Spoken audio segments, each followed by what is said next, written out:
What is the function of a constitution? When we turn to the constitutional sunnah, we get the answer. A constitution is needed when you have different people who want to come to live together. Then you need a constitution. If you have only one homogeneous people who have a law of their own, you do not need a constitution. Their law is sufficient for them. It is when you have different people who want to live together as an ummah, a community, only then do you need a constitution. Forget what comes from Oxford and Cambridge and Sorbonne. Listen to the Sunnah.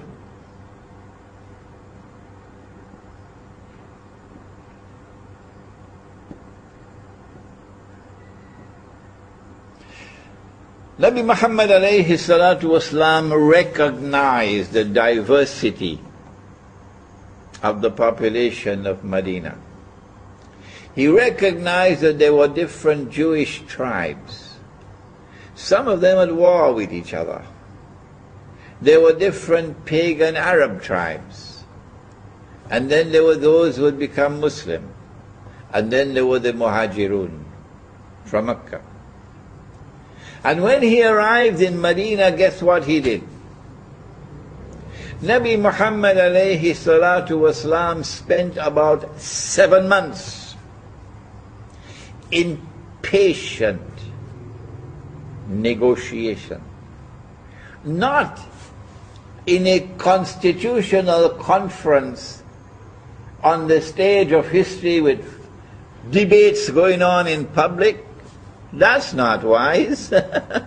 No. He entered into private discussions with each of the different tribes, each of the different groups, and negotiated a consensus. You cannot have a constitution without consensus. Ikhwan, constitutions are not established with referendums. You do not establish a constitution with an election. What nonsense. In order for a constitution to be established, you must have consensus. The Christians walked out of the constitution discussions in Egypt, and you still went ahead with it? Have you forgotten the Sunnah? Have you forgotten the Sunnah? Is this the example you are setting for the rest of the world of Islam? There are voices around the world today cautioning you for your recklessness. We hope and pray you will not be offended by our words, that you will still consider us to be your brothers, and that you will heed our advice and warning. We apologize to the Christians of Egypt. Yes, we apologize to you, because this is an embarrassment for us. This is not the way. This is reckless, and this is misguided.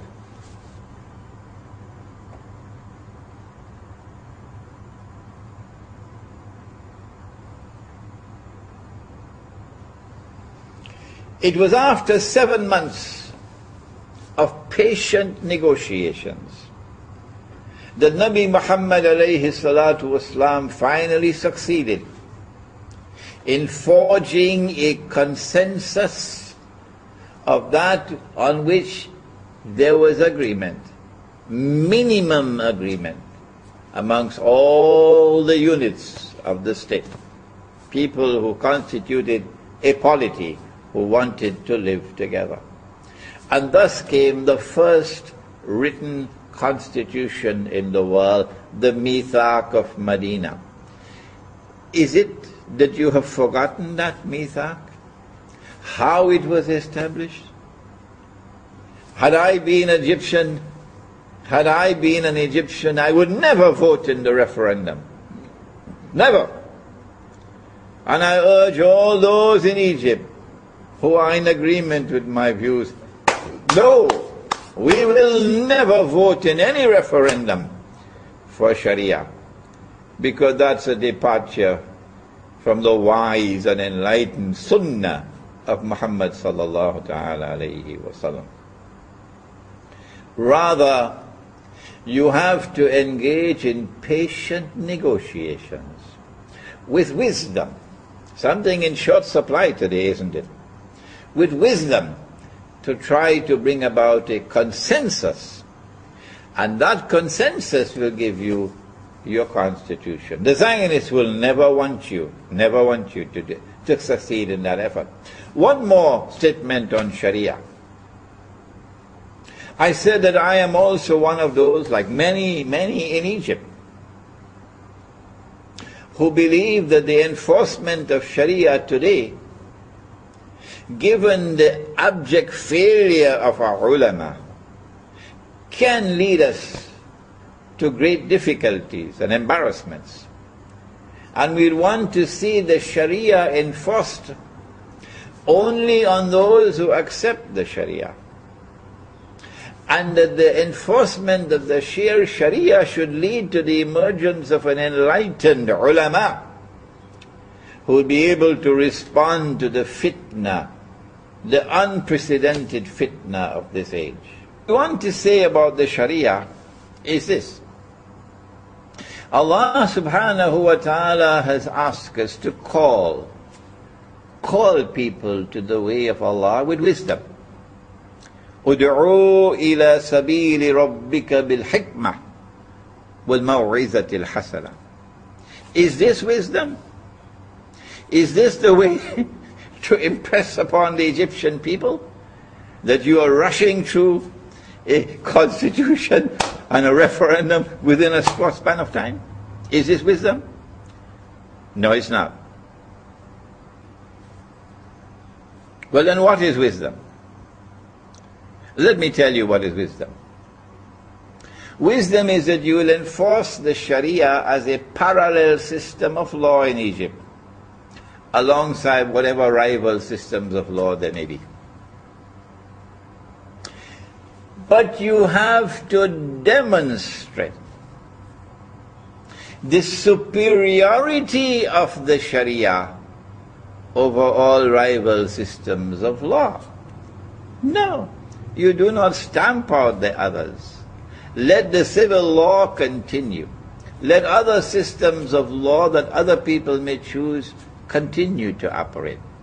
And you have to demonstrate with your enforcement of the Sharia that you have a superior system of law which can outshine every rival. You can't do that unless you produce the scholars of law. And law does not exist in a vacuum. No.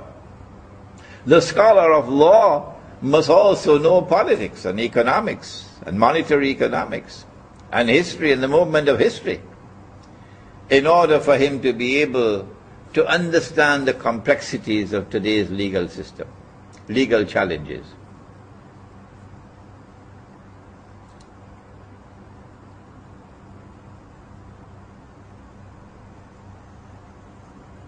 And so my word of advice is that instead of enforcing the Sharia upon a people who do not want it or who are worried about how it will be applied, do it a different way.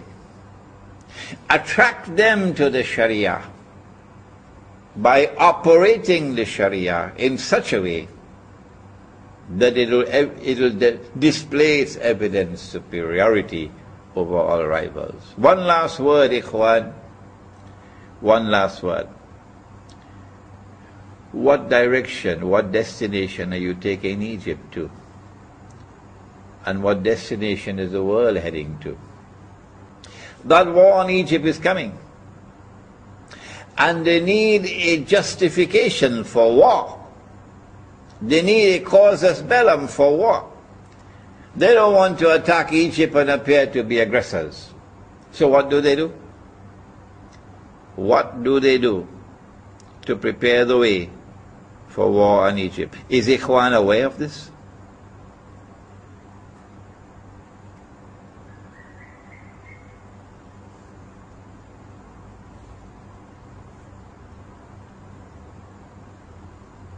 At a moment when Egypt should be coming together, all the different forces in Egypt should be uniting to resist the greatest threat that has ever existed in Egyptian history, the Zionist threat of an attack on Egypt.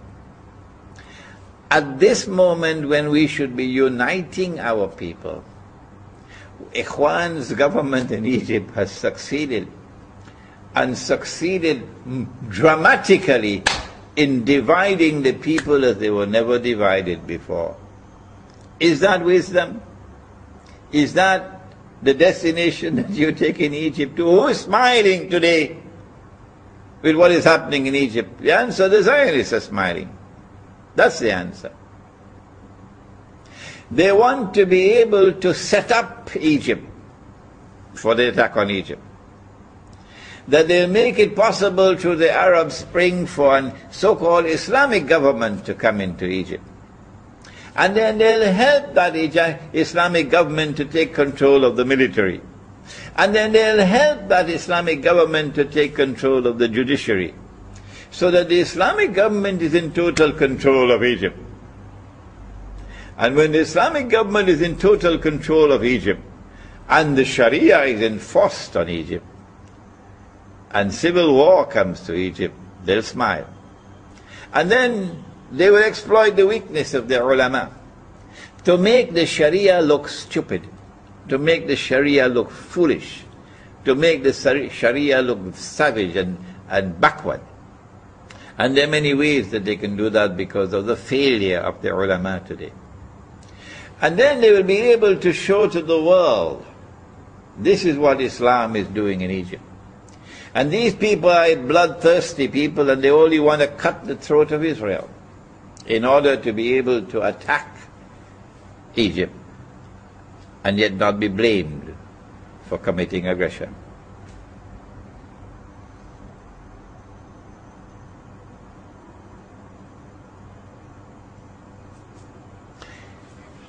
Is Ikhwan going to take Egypt to that destination?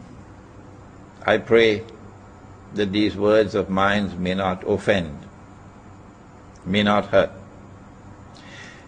I pray that these words of mine may be accepted in the spirit in which I am given them. Yes, I have used harsh language to condemn reckless and misguided behavior, because the moment is now too dangerous. I pray that Egypt may step back from this pit of fire at which it now stands. The reason may prevail, good sense may prevail, and that the constitution may be established on the basis of consensus, and that the Sharia be enforced only on those who are willing to submit to the Sharia. Thank you. Wassalamu alaikum wa rahmatullahi wa barakatuh.